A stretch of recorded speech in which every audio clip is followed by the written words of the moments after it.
Okay, next step painting wise. So, I've got a little bit of the background there. I might want to go, you know what I want to do first is I want to get some of that dark area into the wall. So I'm going to pull in a little bit more of that darker blue-gray.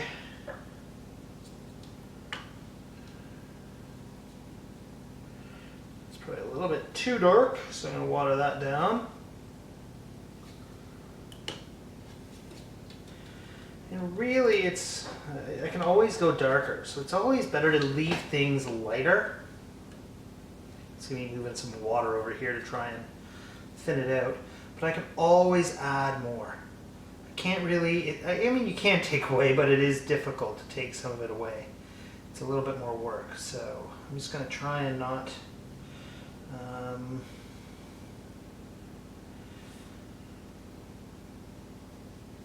put more than I need to.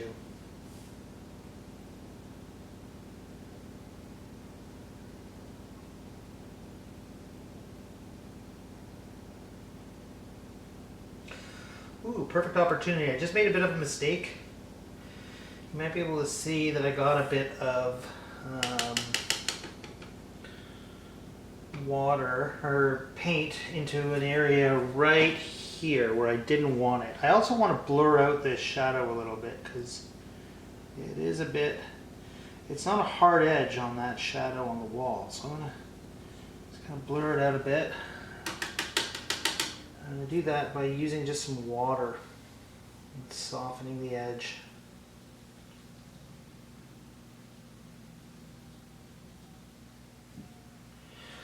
And if worse comes to worse, I can clean that up a little bit later. But right here where I got a little more than I wanted to, I'm going to add a bit of excess water. Take my paper towel, and I'm just going to, I hope you can see that, kind of pick up some of that water. Oops, and I've got some bleed happening here. So here's the good thing of what you can do with the paper towel is you can kind of blot up bits that you don't want, and you can use it to kind of soften the excess. So there's that. I don't want that there. Anyway, I'm going to start to work in a little bit of some orangey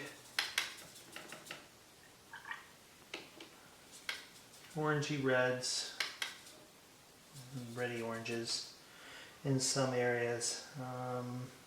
This will be still kind of part of the underpainting layers.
There's also some light kind of greeny areas too, really kind of light yellowy greens into here a bit.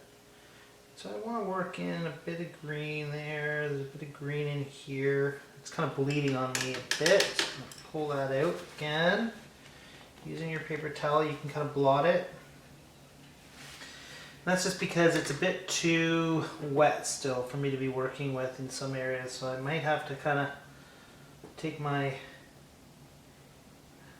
slow my roll a little bit and cut back up. But you know what's a funny thing with watercolor painting is sometimes what you find is, you kind of slow down and back up, and then you end up sometimes actually liking the results of when the bleed happens. You get a bit of sometimes bleed that you didn't intend, of where the color bleeds into other areas a bit more than you intended, and it actually looks good, and then you don't mind it as much, and you're like, hey, that worked out. Happy accidents,